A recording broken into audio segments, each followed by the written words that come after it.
സഭയിലെ വർഷങ്ങൾ അനുഭവ സമ്പത്തുള്ള നേതാക്കൾ പോലും പറയുന്നത് അവിശ്വസനീയമായ കാര്യങ്ങളാണ് രാജ്യസഭയിൽ നടന്നുകൊണ്ടിരിക്കുന്നത് എന്നുള്ളതാണ്. കാരണം ഞങ്ങളെക്കാളൊക്കെ ഒത്തിരി സീനിയേഴ്സ് ആയിരിക്കുന്ന കുറേ ആളുകൾ സഭക്കകത്തുണ്ട്. പലതരത്തിലുള്ള സഭകളിൽ പ്രവർത്തിച്ച, അതായത് പാർലമെൻ്ററി പ്രവർത്തനത്തിൻ്റെ പതിറ്റാണ്ടുകളുടെ അനുഭവ സമ്പത്തുള്ളവരുണ്ട്. അപ്പോൾ അവരെത്രയോ സ്പീക്കർമാരെ കണ്ടു, ഈ നടപടികൾ നിയന്ത്രിക്കുന്ന പാനലിനെ കണ്ടു. പക്ഷേ ഇത് തികച്ചും അസാധാരണമാണെന്നാണ് എല്ലാവരുടെ അനുഭവം. കാരണം ഭരണഘടനയ്ക്കകത്തുള്ള ഒരു വകുപ്പ് ഉപയോഗിച്ചുകൊണ്ട് ഒരു നോട്ടീസ് കൊടുക്കുന്നു. അത് ഏറ്റവും വലിയൊരു പ്രശ്നമാക്കി ഇപ്പോൾ മാറ്റിയിരിക്കുകയാണ്.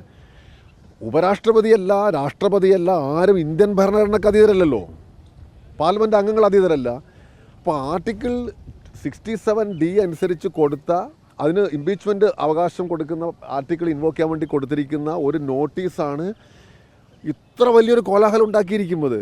BJP ഒരു ഷെയിംലെസ് പാർട്ടിയാണ്. കാരണം ഭരണഘടനയ്ക്ക് അനുസരിച്ച് നമ്മളൊരു നോട്ടീസ് കൊടുത്താൽ ആ നോട്ടീസ് കൊടുക്കാനുള്ള അവകാശം, അല്പം ഈ ആർട്ടിക്കിൾ 67D എന്ന് എടുത്തു കളഞ്ഞാൽ പോരെ, ആ ഒരു അവകാശം എന്തിനാണ് എടുത്തു വച്ചിരിക്കുന്നത്? ഈ ചെയർമാനെതിരെ മാത്രം കൊടുക്കാൻ പറ്റില്ല എന്നാണോ? അപ്പോൾ ഒരർത്ഥം അത്രയേറെ അസഹിഷ്ണുതയാണ്.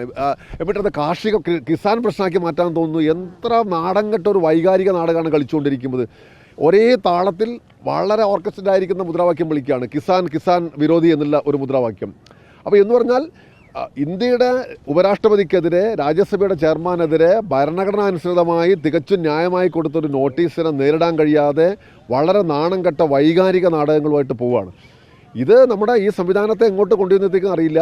ഇന്ന് നടന്നെന്താണ്, ഇപ്പോൾ 45 മിനിറ്റോളം എല്ലാ BJP അംഗങ്ങൾക്കും പറയാനുള്ള അവസരം കൊടുത്തു. അതെല്ലാം ഭംഗിയായി റെക്കോർഡ് ചെയ്യപ്പെട്ടു. പ്രതിപക്ഷ നേതാവ് പറഞ്ഞപ്പോൾ ഉടനെ തന്നെ 2 മിനിറ്റ് കൊണ്ട് അത് അവസാനിപ്പിച്ചു. പിന്നെ സഭ പിരിച്ചുവിടുക സ്ഥിതിയും ചെയ്തു.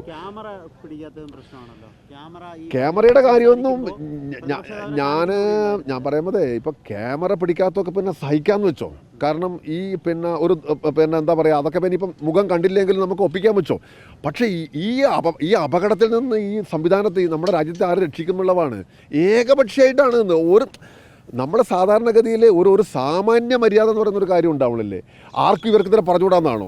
ഭരണഘടന അനുസൃതമായിട്ട് പറഞ്ഞുകൂടാന്നാണോ? അങ്ങനെ പറഞ്ഞു കൊടുത്ത് നോട്ടീസ് കൊടുത്തു, അത് മീഡിയയോട് പോയി പറഞ്ഞു എന്നുള്ളതാണ് ഏറ്റവും പ്രധാനപ്പെട്ട കാര്യം. കൊടുത്ത നോട്ടീസ് മീഡിയയോട് പറയില്ലേ? ഒരു നോട്ടീസ് നമ്മൾ കൊടുത്തു കഴിഞ്ഞാൽ ആ നോട്ടീസ് മീഡിയയോട് പറയുന്നതിന് എന്ത് തകരാറാണ്? ഒരു തകരാറുമില്ല. അത് നിങ്ങൾ എക്സിൽ വന്നു എന്നുള്ള, എക്സിൽ വരുമല്ലോ സ്വാഭാവികമായിട്ടും. അങ്ങനെ അതൊക്കെ വളരെ സ്വാഭാവികമായ കാര്യമല്ലേ, സോഷ്യൽ മീഡിയ പ്ലാറ്റ്ഫോമിൽ വരുന്നുള്ളതൊക്കെ.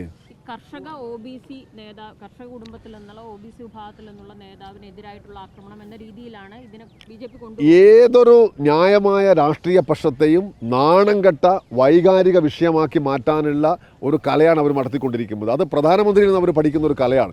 അതിൻ്റെ തീരം എന്താണ്, മെക്കാനിക്കൽ കോപ്പിങ്ങാണ് അവർ നടത്തിയിരിക്കുന്നത്. നിങ്ങൾ പ്രതിപക്ഷത്തിൻ്റെ ന്യായമായ അവകാശങ്ങൾ നിഷേധിക്കുന്ന ഒരാൾക്കെതിരെ ഒരു ഇംപീച്ച്മെൻറ്റ് പ്രമേയം കൊണ്ടുവന്നു. ആ പ്രമേയം കൊണ്ടുവരുന്നു എന്ന് പറയുന്നത് തികച്ചും ഭരണഘടനാനുസൃതമായ കാര്യമാണ്. അതിനകത്ത് എന്ത് കർഷക വിരോധി ഇരിക്കുന്നു?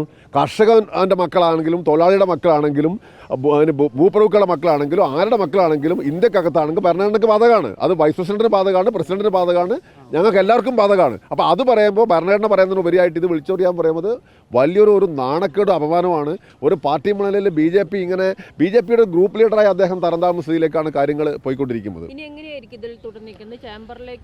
ഇത് ഇപ്പോൾ 16-17 ഭരണഘടനാ വിഷയവുമായി ബന്ധപ്പെട്ട ചർച്ചയാണ്. ഭരണഘടനയുടെ അത് അക്സെപ്റ്റ് ചെയ്തതിൻ്റെ 75ാം വാർഷികത്തിൻ്റെ ചർച്ചയാണ്. ആ ചർച്ചക്കകത്ത് ഈ വിഷയങ്ങൾ പരമാവധി ഉന്നയിക്കാനാണ് ഞങ്ങളൊരു ധാരണ.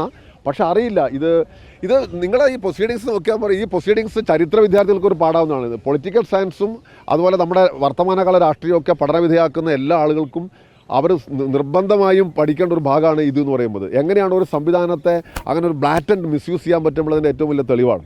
ഇത് സഭാംഗങ്ങളുടെ മാത്രം ഒരു പ്രശ്നമായിട്ടല്ല, രാജ്യത്തിൻ്റെ ആകെ പ്രശ്നമായിട്ടാണ് എനിക്ക് തോന്നുന്നത്. 3ാമത്തെ തവണയാണ് രാജ്യസഭാ അധ്യക്ഷൻ ചേംബറിലേക്ക് ഭരണ പ്രതിപക്ഷ നേതാക്കളെ വിളിക്കുന്നത്. പ്രതിപക്ഷം തുടർച്ചയായി വിട്ടു നിൽക്കുകയാണ്. ഇന്നത്തെ കാര്യം എന്ന് പറയുന്നത്, ഇന്ന് എല്ലാവരെയും വിളിച്ചില്ല. അദ്ദേഹം വിളിച്ചിരിക്കുന്നത് പ്രതിപക്ഷ നേതാവിനെയും സഭാ നേതാവിനെയുമാണ്. പക്ഷേ അത് സാധാരണഗതിയിൽ പ്രതിപക്ഷ നേതാവ് പങ്കെടുക്കാൻ സാധ്യതയില്ല. ഇനി അവസാന നിമിഷം എന്തും കൊണ്ടോ എനിക്ക് പറയാൻ കഴിയില്ല. ഏതായാലും ഈ 16-17 ചർച്ചകൾ പ്രതിപക്ഷം സഹകരിക്കും.